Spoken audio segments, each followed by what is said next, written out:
Previously on Alan Wake, Alice has been kidnapped. Alan, please help me. Alice? You'll do exactly what I say if you ever want to see your wife again. I can't tell anyone except my agent Barry. Damn it, Barry, they'll kill her! You're my best friend, and I'm worried that you're not right in the head. The ransom is a manuscript I supposedly wrote that's coming true before my eyes. It happened just the way it was on that page. So dark. I have found only a few scattered pages. I want the entire manuscript. The deadline is in 2 days. I found Mr. Wake's pages. Good girl. How the hell did she get her hands on the manuscript anyway? I don't know. She's resourceful. I told you were too hard on her. Listen, I found out all sorts of interesting stuff while I was digging around. Yeah. Mr. Wake, it's Sheriff Breaker. We have an FBI agent here, Agent Nightingale. FBI? He's anxious to see you. You'd better come to the station. Okay, I'll be right over, Sheriff. Let's make this quick, huh? Help you folks? Name's Randolph. I'm the manager. We're looking for Rose. Works as a waitress down at the diner. Rose, sure. Nice girl. Who wants to know? I'm Alan Wake. The writer, huh? I heard on the radio you were visiting. Well, I'll show you her trailer. That Rose, she's a nice girl. Always pays her rent on time. As I was saying, Al, I found all sorts of weird stuff from the local newspaper's archives. This place is crazy. Disappearances, mysterious deaths, urban legends come true, and get this, most of this stuff takes place around Cauldron Lake. Well, you ain't wrong, mister. The Indians thought the lake was a doorway to the underworld. I'm the God-fearing type myself. I don't hold with that sort of thing. Yeah, okay. Anyway, there was an island there owned by a guy called Thomas Zane. Now, some of the articles I found about him make him out to be a famous writer, but I ran a bunch of searches, couldn't find a single thing he wrote. Zane was heavily into diving, so much so that the place came to be called Diver's Isle. But the volcano under the lake erupted in 1970, and Zane went down with the island. Yeah, how about that? It was there in the morning, as if it had fallen from the sky. But it would take a tornado to lift something like that. We're damn lucky it didn't crush any of the trailers.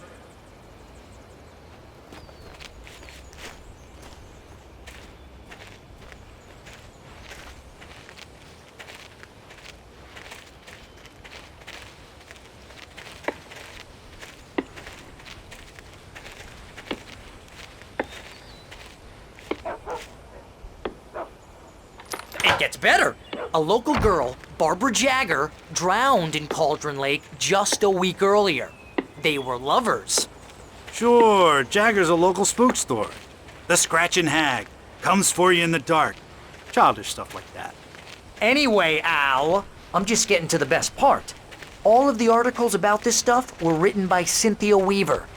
I asked around, and she's that crazy bag lady you met. What, the lamp lady? She can be a little loopy, but she's not homeless or anything. Yeah, anyway, she knew both Jagger and Zane before they both died, and she had some kind of a breakdown.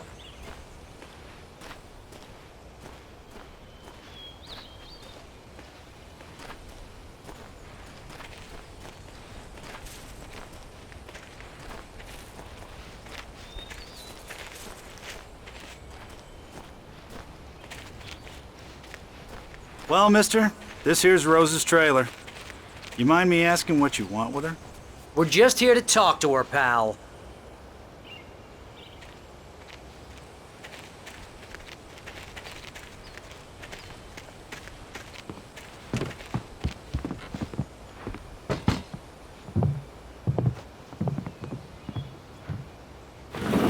Welcome to... Oh dear, Mr. Wake. I'm so glad you're here. Rose, you have my manuscript? Oh. Oh yes. Yes. Please, come in. Hey, this is really good. Rose, Yes, my manuscript. I really need it. I understand. I know what you need. A muse to inspire you. Oh, for Barry. She doesn't have anything. Yeah, hey, Al? Al, what's... Oh... Barry!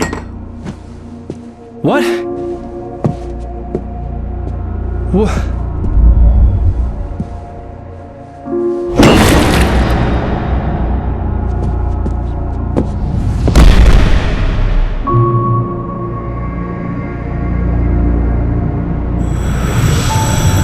It's coming for you, hiding in my barber's skin. I'm too weak to stop it. You must turn the lights on. I promised I'd come visit you and your lovely wife. You must finish what you started. I insist. You must turn the lights on. Turn the light on. Back to work, boy.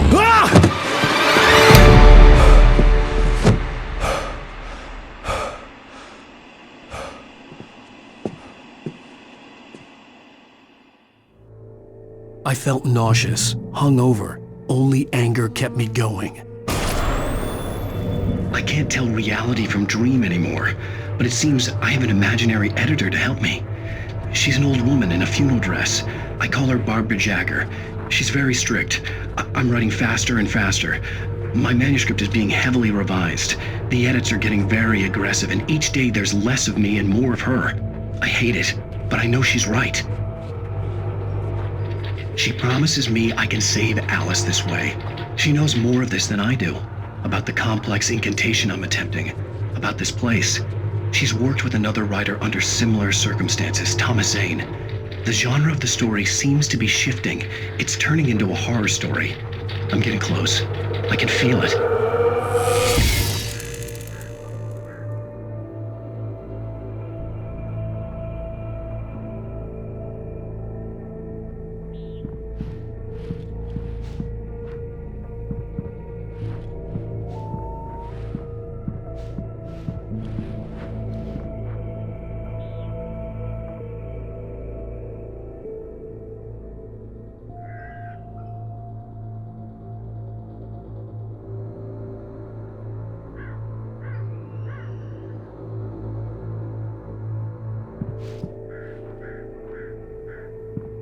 Rose took a day from me. I had less than 12 hours left to meet the kidnapper.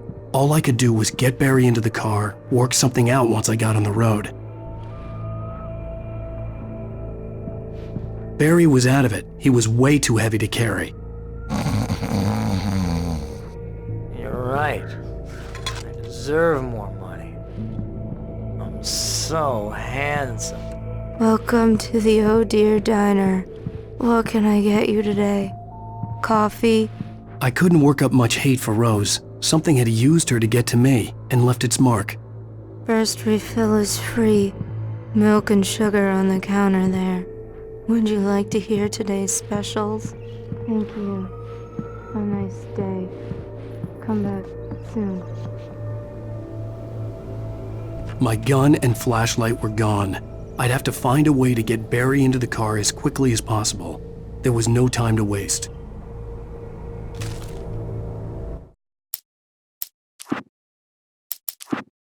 Mr. Randolph liked Rose. That little smile she had. How she was still sweet when life had tried so hard to make her bitter. It wasn't any of his business what she did in her trailer. But those strangers, the writer and his smart-ass sidekick, looked like trouble. And they'd been in there for hours, way past her normal bedtime. He reached for the phone and called the sheriff's station.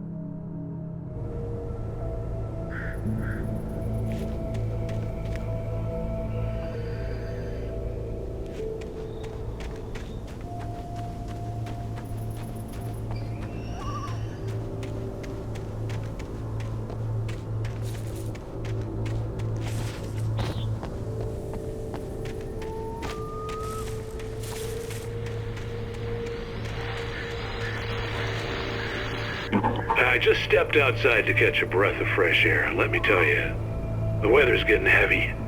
Nights like this make me especially glad I'm here talking to you and not home in bed. Once the weather takes a turn like this, I can't sleep at all. It's all tangled bed sheets and dark thoughts.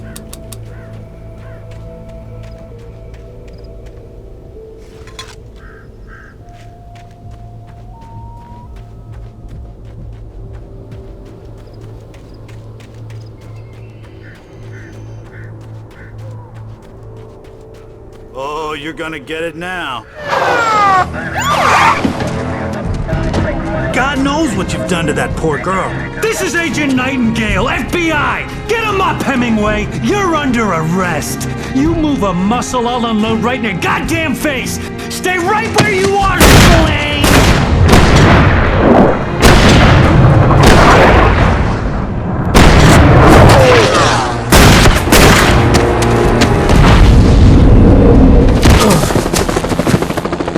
What are you? I'm standing right here, you goddamn maniac!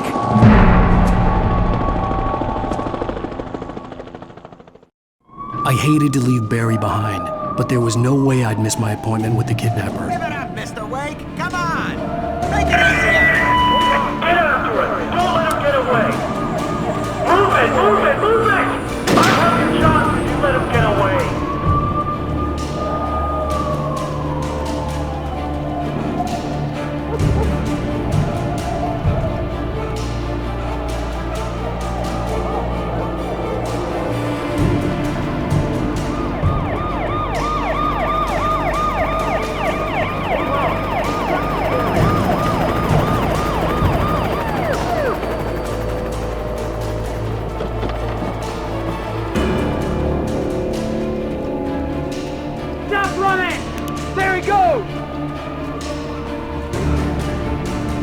Okay, men, keep your eyes peeled. He's gonna try to make it through here. This way! Oh, damn. Man out! No! Stop! Get out of the way! Wait! God damn it, where did he go? Out of the way! Keep an eye out!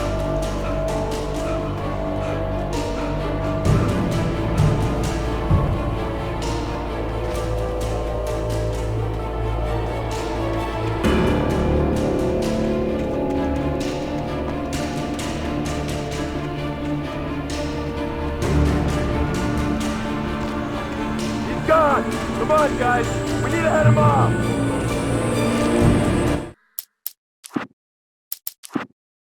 For decades, the darkness that wore Barbara Jagger's skin slept fitfully in the dark place that was its home and prison. It was hungry and in pain. It dreamed of its nights of glory when the poet's writing had called it from the depths and given it a brief, terrible taste of power and freedom. The rock stars had stirred it from the deep sleep the poet had sunk it back to in the end. When it sensed the rider on the ferry, it opened its eyes.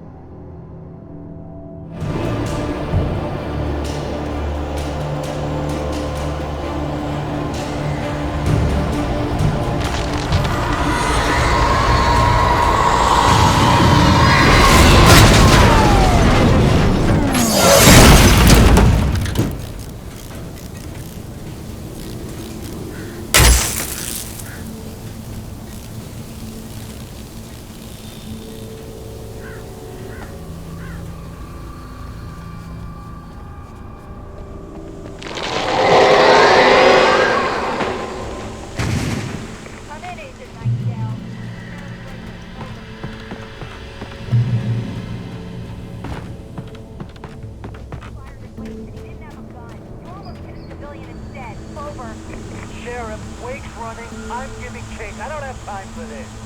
Well, make the time. You can't just go shooting at people in my town. Over.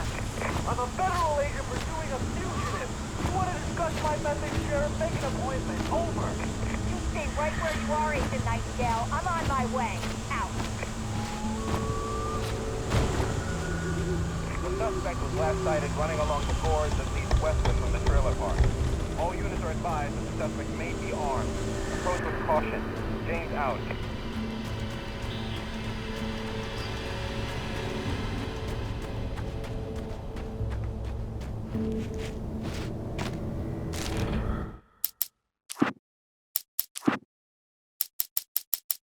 Rose didn't know how the strange old lady got in her trailer, and she looked wrong somehow. The woman showed her teeth in an approximation of a smile and traced a finger down Rose's cheek. "Pretty girl," she said. Rose felt as if she was falling asleep, but her knees didn't buckle. The crone spoke in a whisper, her words ice cold and dark in Rose's ear.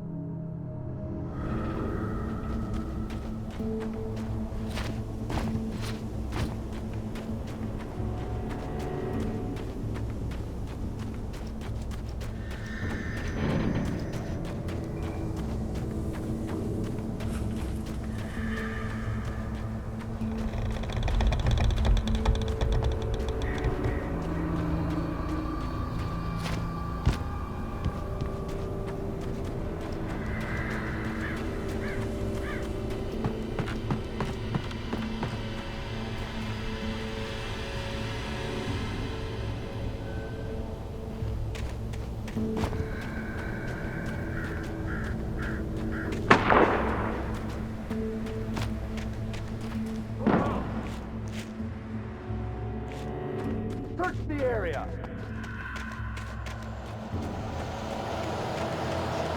Stay sharp.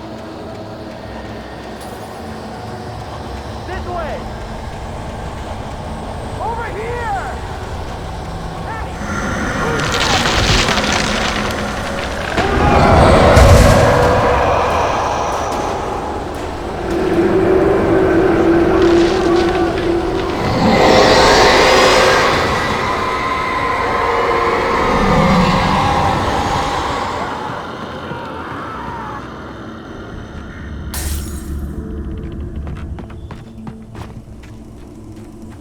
This horror was everywhere I went, circling me. The cops didn't stand a chance. They were after a writer, not a monster. Agent Nightingale, I've lost contact with person men you assigned to me. It's Wake's doing. Wait, are you seriously telling me that geek writer just took out my deputies? Are you kidding? I mean, have you seen this guy? He wears a tweed jacket. Over.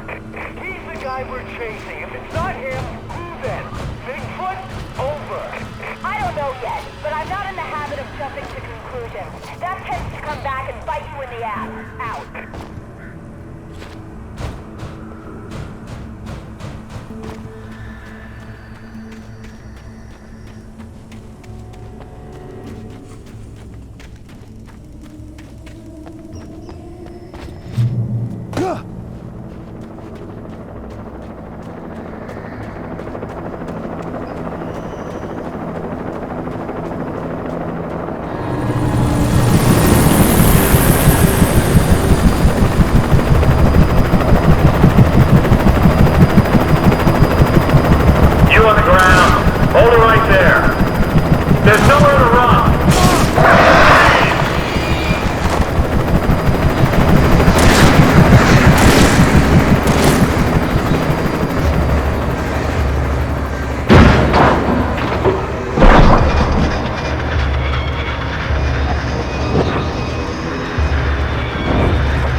This is James. Mulligan, Thornton, come in. Over.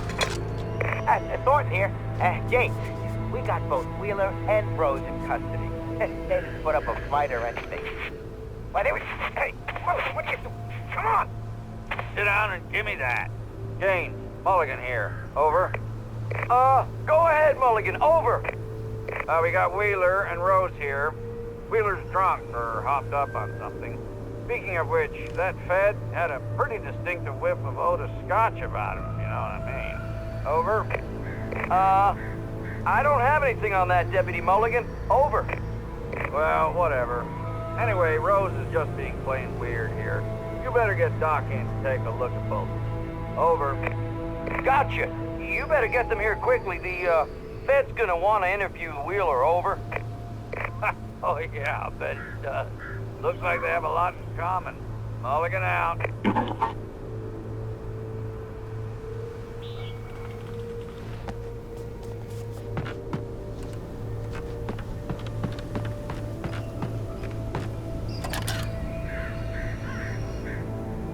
I could see the lights of the radio station in the distance.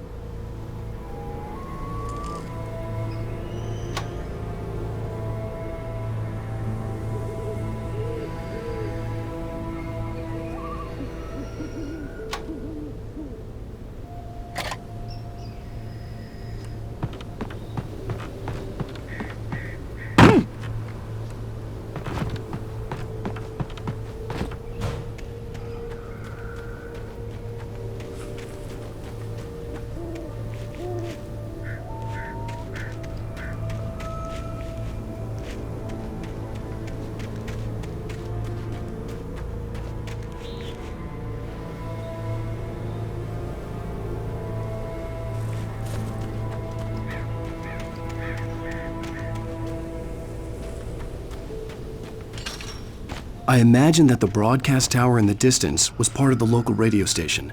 Maine seemed like a decent guy. Perhaps he could give me directions to the coal mine.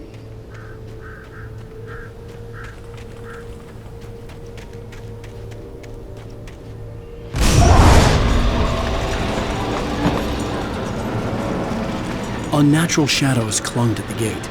The darkness that was after me was trying to stop me. I wouldn't get through without a light.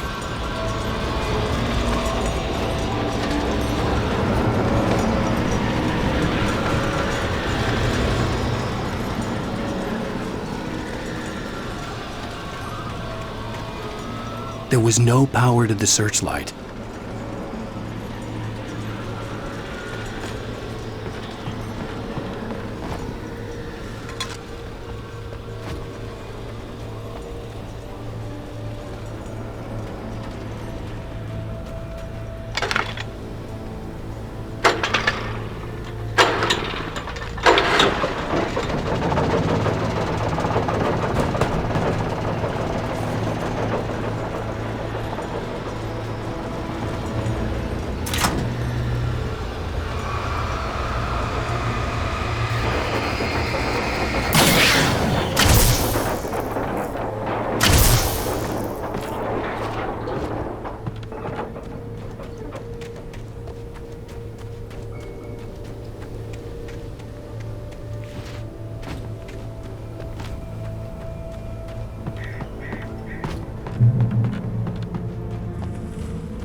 It took me a moment to recognize the flashbang grenades. They were an ideal weapon for my situation. Team 1, come in. Over.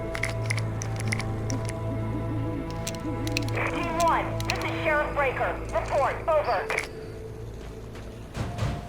Team 2, come in. I need a report. Over.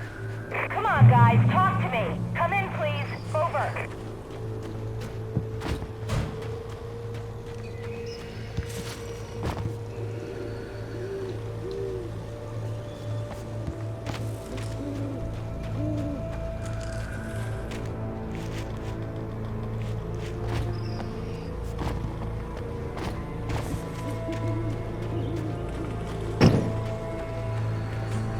You have the right to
another call.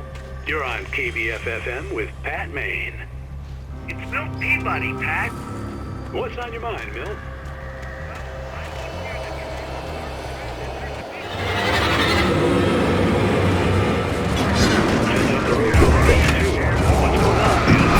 I don't know, but there's a bunch of police cars there, lots of sirens, helicopters buzzing around, and I think I heard some gunshots.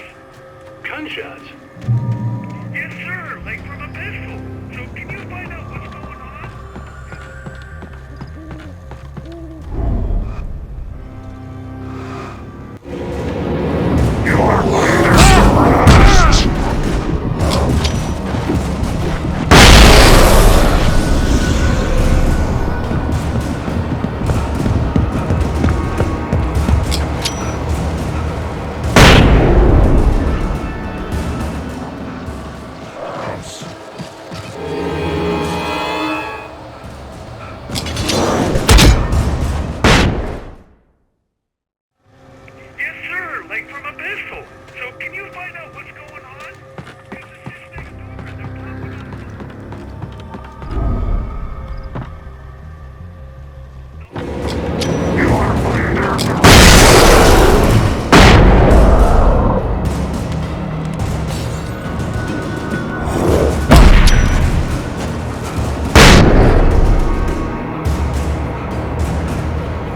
could lend me a car to get to the coal mine.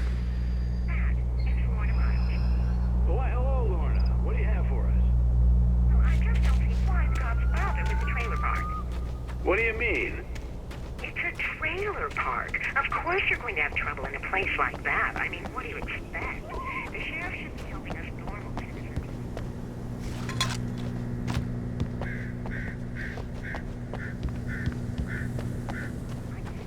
But my granddaddy settled in Bright Falls in 1907. Well, thank you very much for that compassionate viewpoint, Lorna. How can I be sure you'll walk away? Why do Oh, here's a little surprise. The famous writer Alan Wake just walked in. Folks, I'm going to see if I can talk him into an interview. Come on in, Mr. Wake. Oh, I'm so glad you could find the time to do this, Mr. Wake. Nowhere to run now, Dan Brown. You back away from me. Don't hurt. Whoa. Everyone calm down. Put the gun down. We're all friends here, right? Cool your jets, Nightingale. We got him. Judas Priest! What the hell's the matter with you? There's a civilian in there.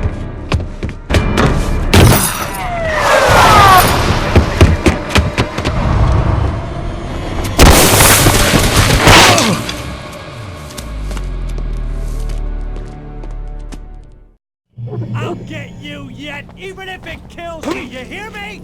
You hear me, H.P. Lovecraft? I had fallen off so many cliffs it was ridiculous. That's what you get for naming a book The Sudden Stop. It was probably good I hadn't had the chance to tell Maine where I was going. I'd have to lose the cops and find my own way to the mine.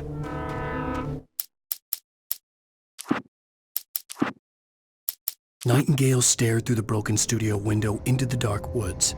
He turned around, started to walk out, but Maine grabbed his arm. "Young man, you almost shot me. You don't shoot off rounds at people like that. What's the matter with you?" Nightingale shook his arm free, marched out. His cheeks burned with rage and humiliation.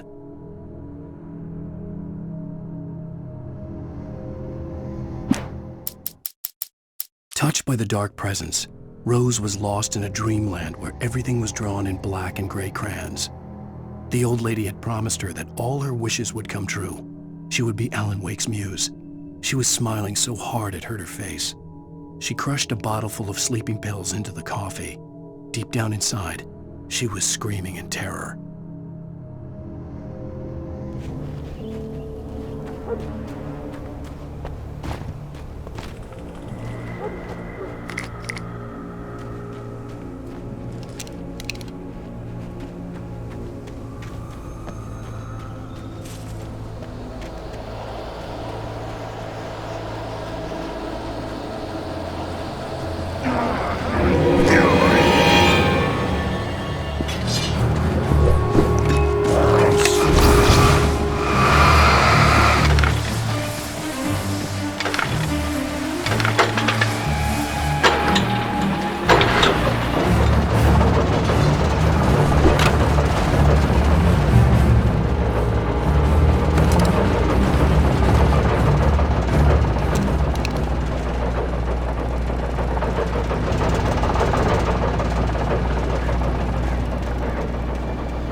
Danny had stepped out, But what stumbled back in was something else, something alien, a monster.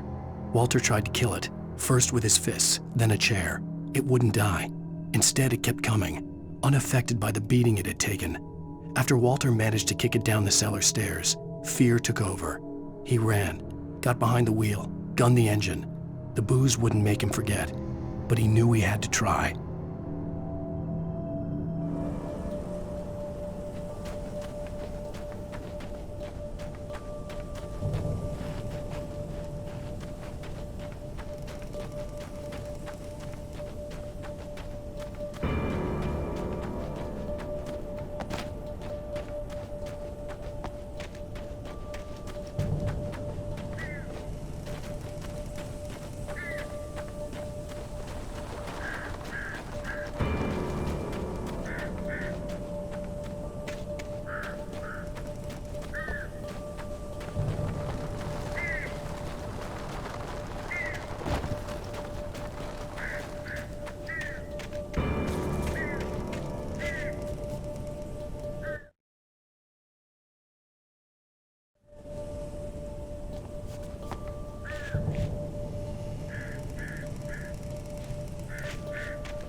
There was no sensible reason for the power company work lights to be here. It was almost as if they'd been left for someone like me to use.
Hello?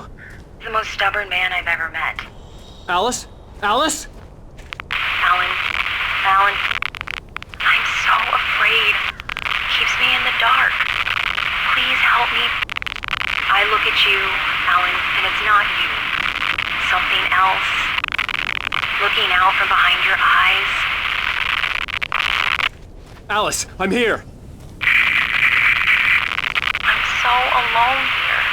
It's all gonna go to hell. You need to be careful. Cooperate. The connection had been terrible, but that wasn't the only thing that hadn't been right with the call. She sounded wrong somehow, but she had called me. I could see a railway bridge up ahead. and a warehouse of some sort on the opposite shore. I hoped I could find a car from there.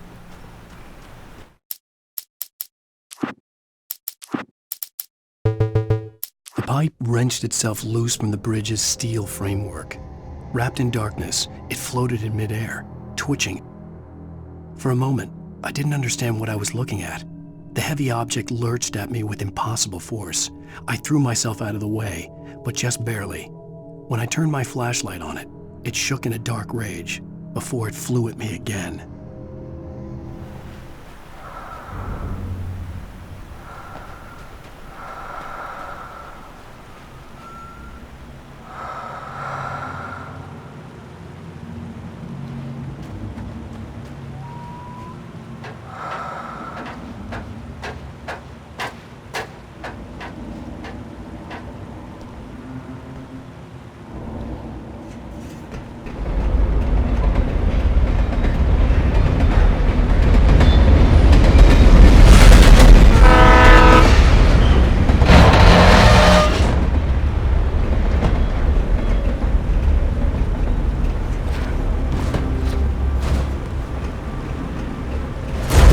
That was pursuing me was growing stronger, and it was taking over everything in its path.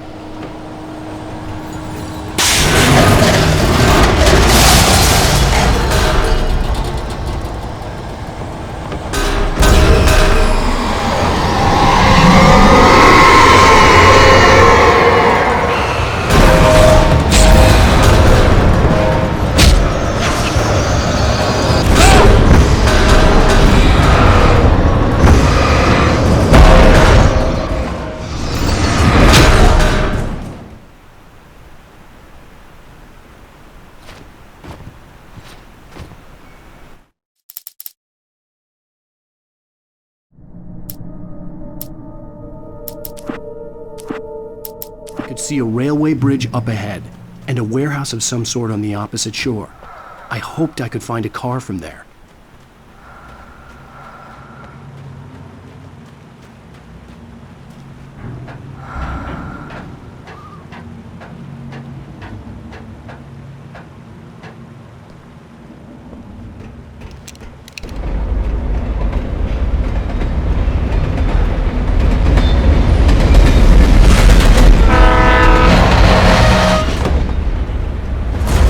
That was pursuing me was growing stronger, and it was taking over everything in its path.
I slammed the door shut right in his smug face.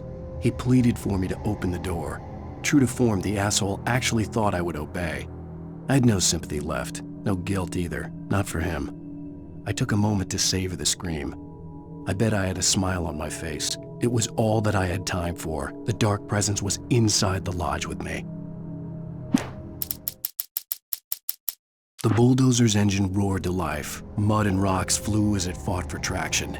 It crashed through the concrete wall and landed heavily in the yard. If it were an animal, it would have shaken its head after the impact, fixed its eyes on me, and charged. Of course, it had no head, nor eyes. Shadows crawled on its form, twisting it into a monster. Then, it came for me.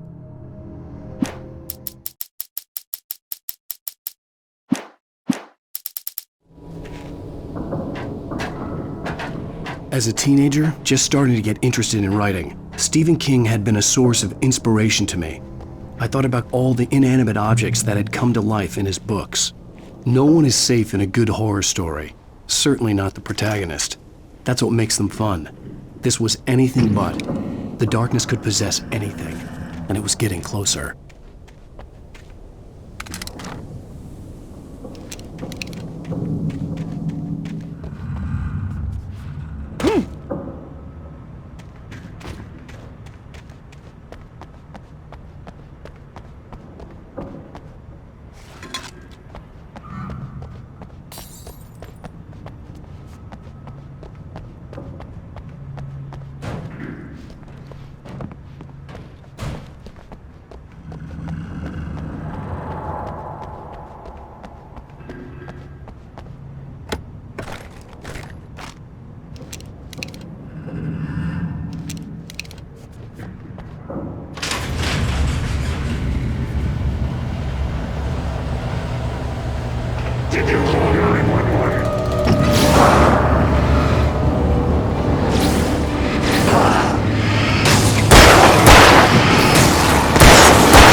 We take the facts of our existence for granted, unaware that they are merely a thin veneer of desperate self-delusion, covering a vast cosmos of madness and horror. All too often, the stars are right. The darkness surged towards me, sucking everything loose from the ground into its depths, tugging at my clothes. I saw the flare the kidnapper had dropped and threw myself towards it just as I felt my feet leave the ground. The darkness embraced me with the force of a tornado. Somehow I managed to light the flare. The darkness roared and cast me away. I fell toward the dark waters of the lake far below. In Night Springs.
never been this glad to see the sunrise. I had a couple of hours to get to the coal mine.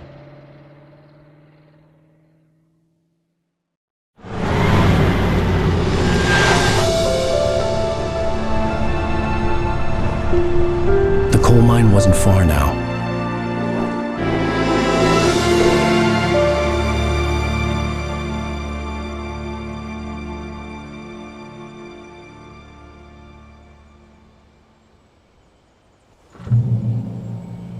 Today, I would meet the kidnapper, and he would give me Alice. I wouldn't give him any other choice.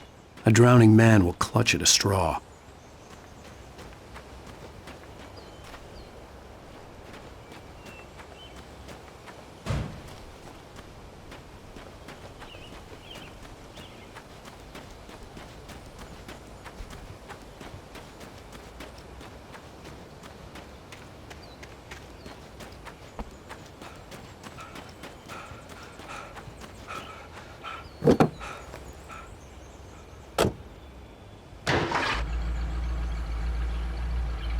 Little by little, without realizing it, I'd come to believe that the story in the manuscript was coming true.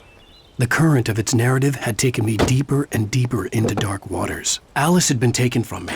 Barry was probably in jail. I was a fugitive from the FBI. The whole world taken over by the dark presence was trying to destroy me.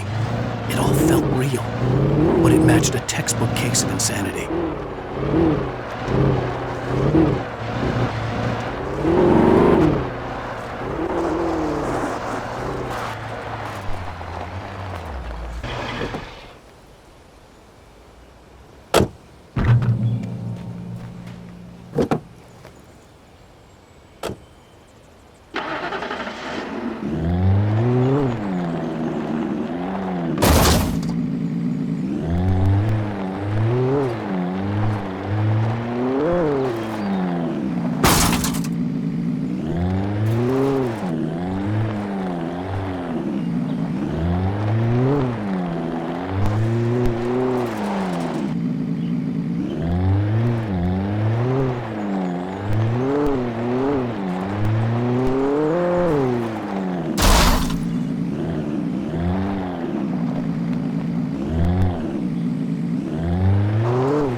This is Pat Main, and you're listening to KBF-FM. Folks, I want to apologize for kind of abandoning you to that looping music track last night, but I was detained. You see, I encountered a big shot G-man with an itchy trigger finger who could use a...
welcome back to KBF FM. Hope you enjoyed that tune. Now, Doc, you were talking about life and finding that special someone, that soulmate. Well, you were talking about that. I was saying I don't buy it. Well, see, to me, that's...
For Mott, spying on the writer on the ferry had been a disappointment.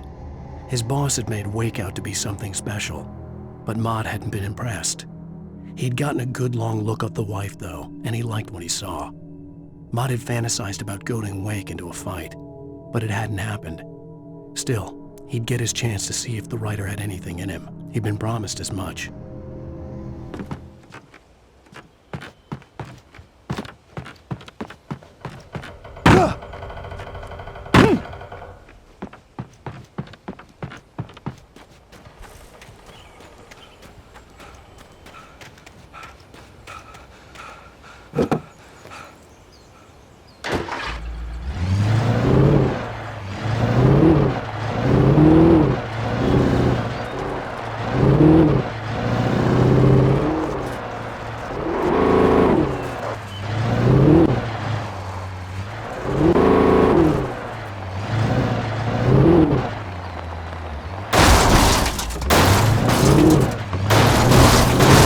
Early.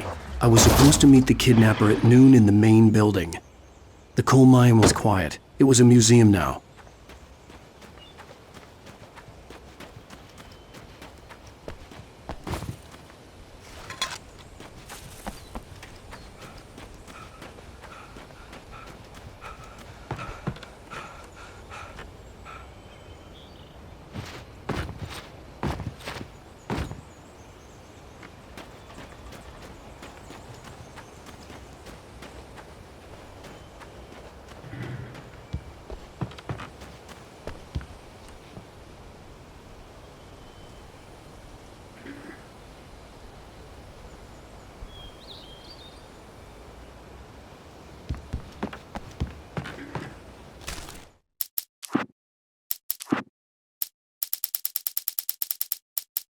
With Nightingale gone and the night wind blowing in through the broken studio window, Maine stared at Sarah. The sheriff looked away. Maine's voice shook with barely controlled anger. That boy's doing more drinking than thinking. I hope you know what you're doing, Sarah. He's got a sickness in his eyes. You take my word for it. He wants Wake for a reason, and it's not for anything good.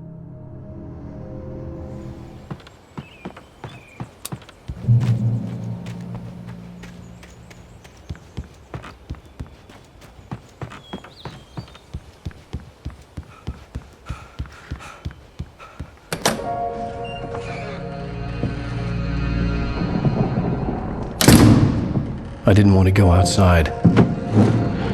Cops had to be looking for me. The noon sun turned the place into a sauna. The day dragged on. Different scenarios ran through my mind, ways of how I'd torture the kidnapper to get Alice back, or the different horrible things he could have done to her. I imagined her dead. I had no way of knowing she was still alive. It was killing me. I was running on blind hope. It was all a waste of time. The bastard never showed up.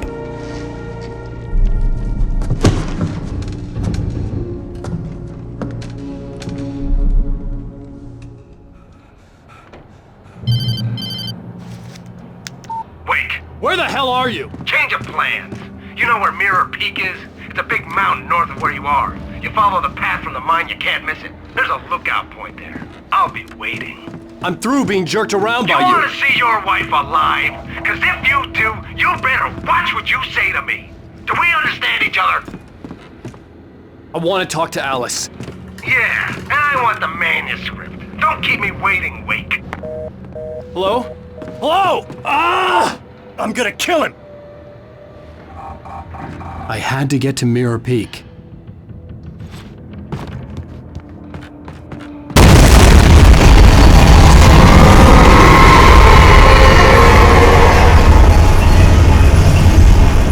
It was close, maybe closer than ever before.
The only way to reach the hillside ahead was to go through the building.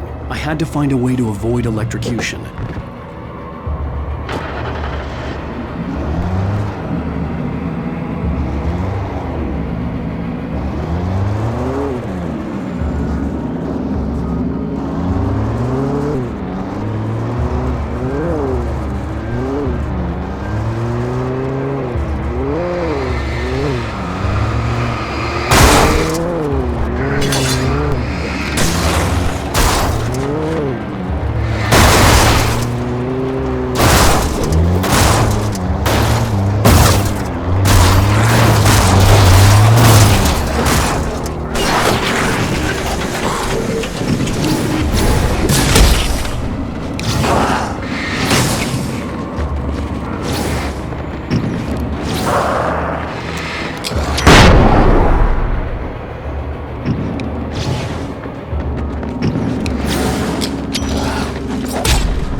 When Thomas Zane fell for Barbara Jagger, it happened fast.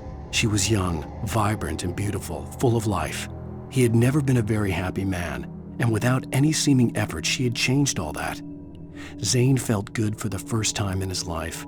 Everything she did was another piece of a jigsaw puzzle he hadn't even known he'd been missing. And best of all, she made the words flow, strong and sharp. She was his muse.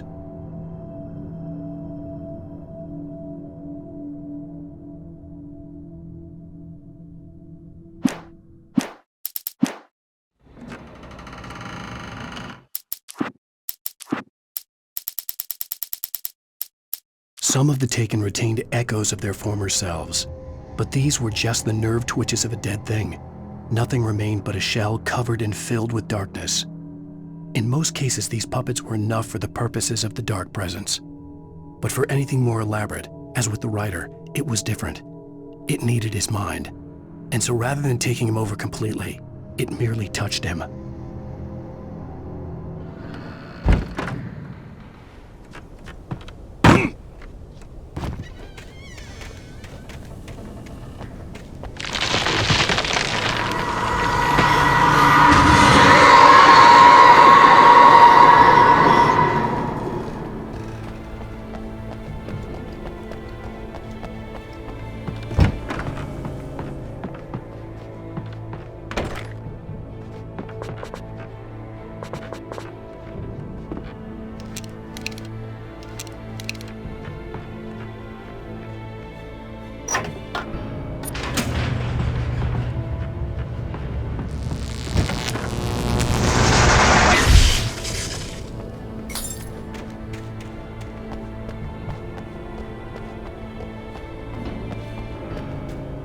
There was no way the flashbang grenades were Standard Power Company equipment.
I stared through the bars of the jail cell.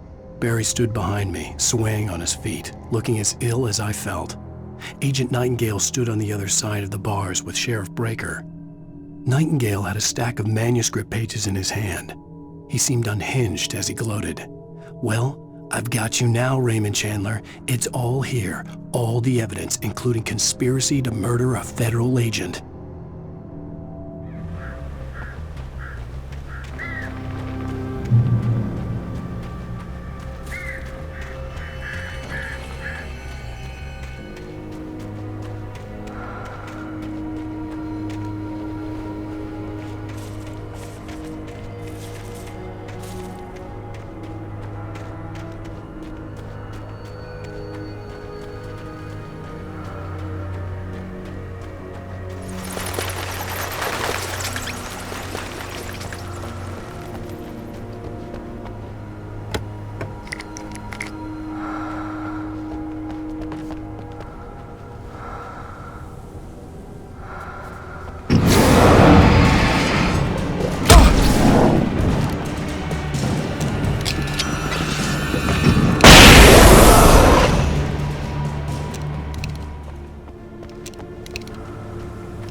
I had no real plan. I was going to give the kidnapper all the manuscript pages I had for Alice. If that wasn't enough, I'd hold him at gunpoint and make him talk.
dark presence was moving ahead of me in the same direction I was going. A cold feeling settled itself in the pit of my stomach. Was it going for Alice?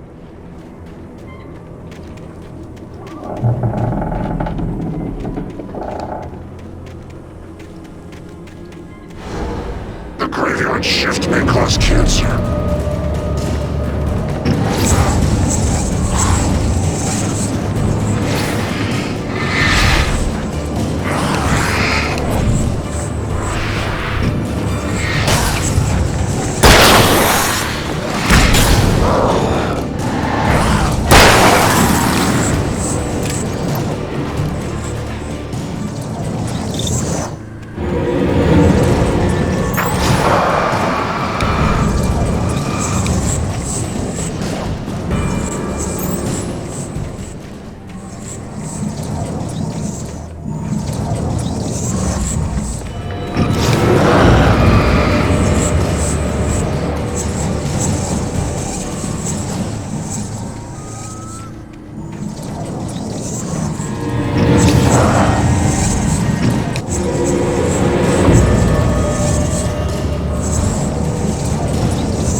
The place was dead, a ghost town.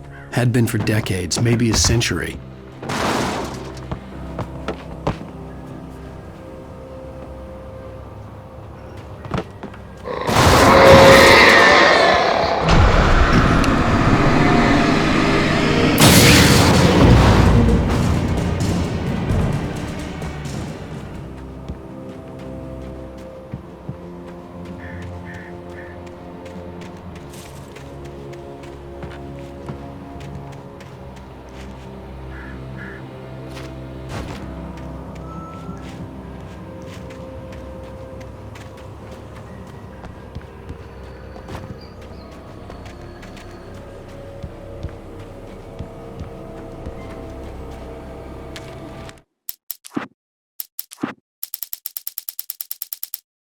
Things were never as simple in real life as in fiction.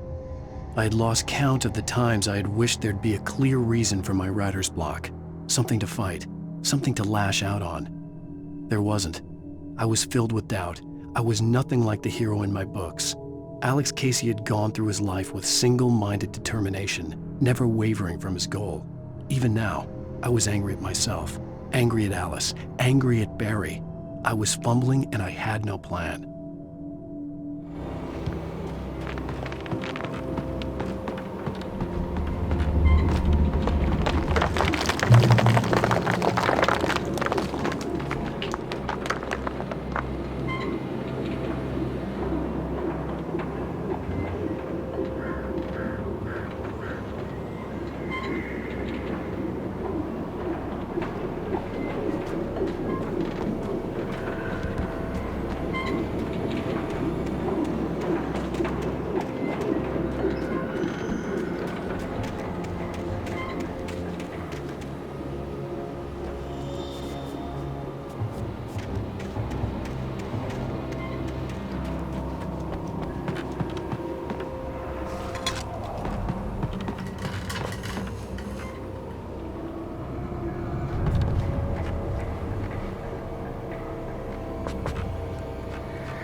anything outside of writing is a struggle. I feel ill. I managed to make my way downstairs. There's a shoebox filled with books and papers by Thomas Zane. It's very hard to focus, but I managed to read some of it. He's a poet, and a good one. He writes of muses and creators summoning fabulous things from a magic lake, using his powers to shape the world of a realm of gods and dreams and demons, dark things that wait for a chance to slip through, wearing the flesh of men as disguise. Zane writes about himself, his girlfriend being taken over by a dark presence, about growing scared of the lake. Zane believes it's a mirror to the gaping void of darkness above, where some Lovecraftian presence lurks. I crawl back upstairs. I'll borrow these things for my story. They ring true. They fit.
The kidnapper had sent me a text.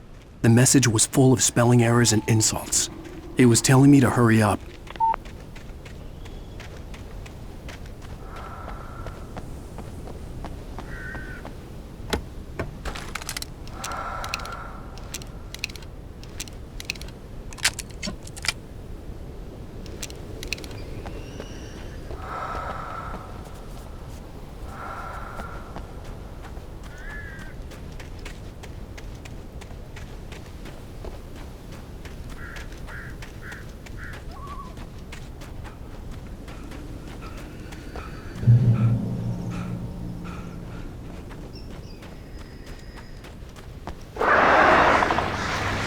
Birds.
hurts.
Without warning, the headache stabbed at my brain.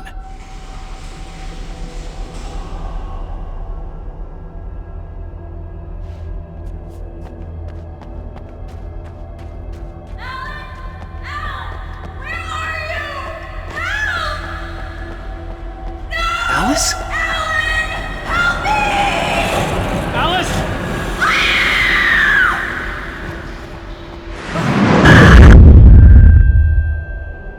I'm losing it.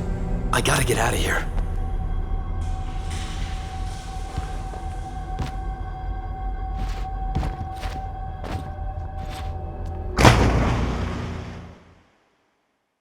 I'm losing it.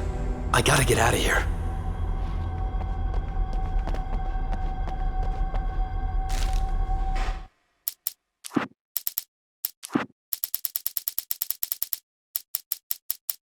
The hunters were big, thick-set men, confident and at home in the woods. They were feeling good, running on beer, ghost stories, and camaraderie late into the night. It did them no good, as they were taken by the dark presence, sucked deep into a darkness far worse than any ghost story they ever told or heard.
even behind the closed doors and curtains of his grimy room at the Majestic, the local motel.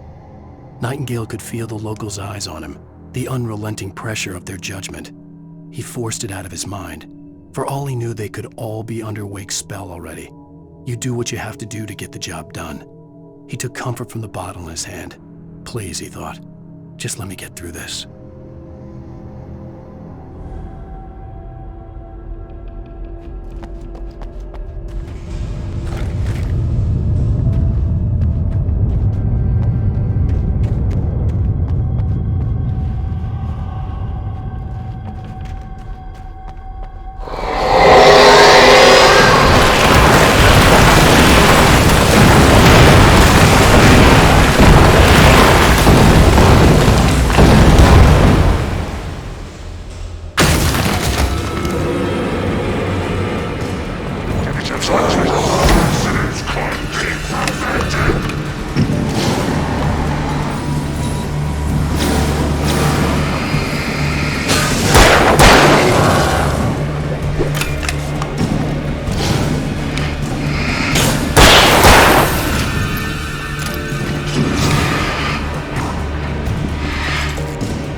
I'd have to make my way up this mine shaft in order to go on.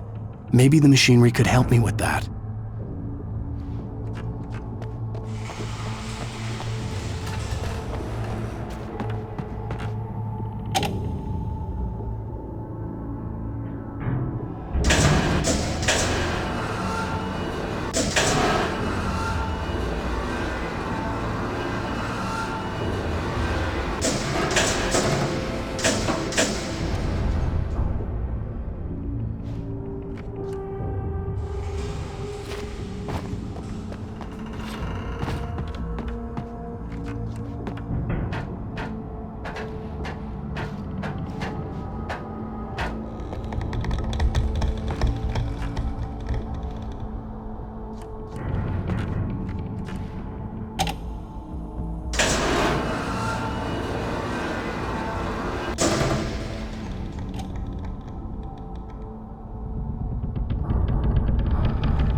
I'd have to make my way up this mine shaft in order to go on. Maybe the machinery could help me with that.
Lightning flashed behind the windows of Cauldron Lake Lodge.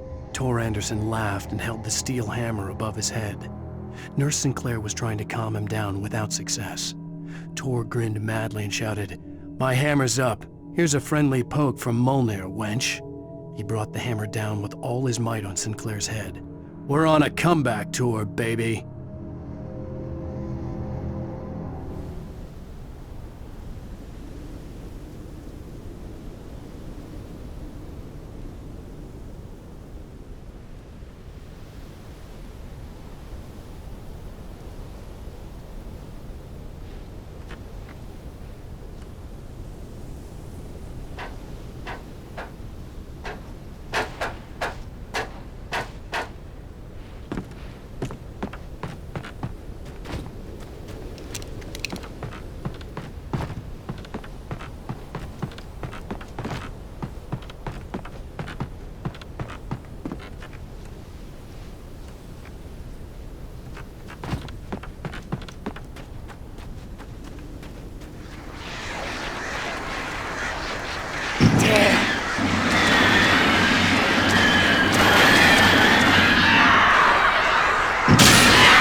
Maud had checked all of Stucky's rental cabins. There had been no sign of the Wakes. It was dark when he'd found their car parked at the end of the road by Cauldron Lake. It made no sense. They must have taken a wrong turn, but there was no sign of them, and the car had been there for hours already. Frustrated, Mott stood on the rotten ruin of the footbridge that had once led to Diver's Isle before it sank beneath the waves years ago. The boss wouldn't be happy.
see Cauldron Lake. I thought I could make out the spot where the island and the cabin had been. There was a light near it. It had to be a boat.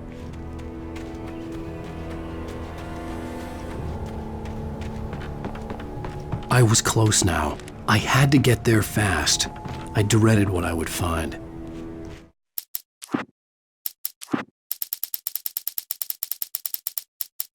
I tried to hold on to Alice, but her form melted away. I was losing control. Dr. Hartman stood in her place. I wanted to hit him, but my arms were jelly. He smiled. It was a reassuring smile, and I hated him for it. I had to give you a sedative. Don't fight it. You went through another rough period. Right now, it's very important that you stay calm. We don't want you to have another episode. You're a patient at my clinic. Have been for a while now.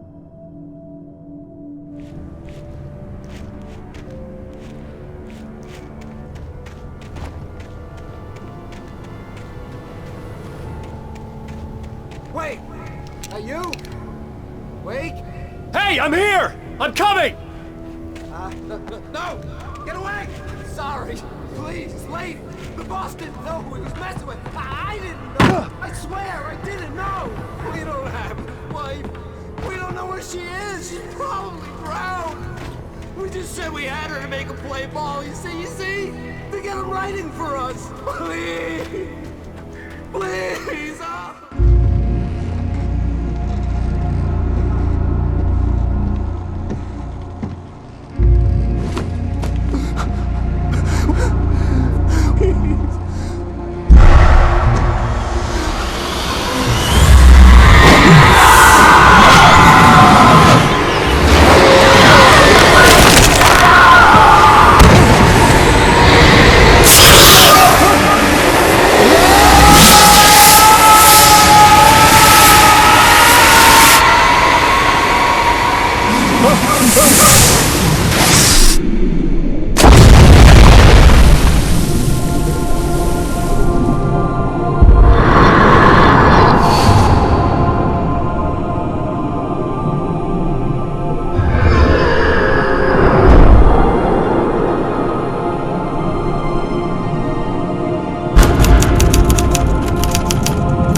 Oh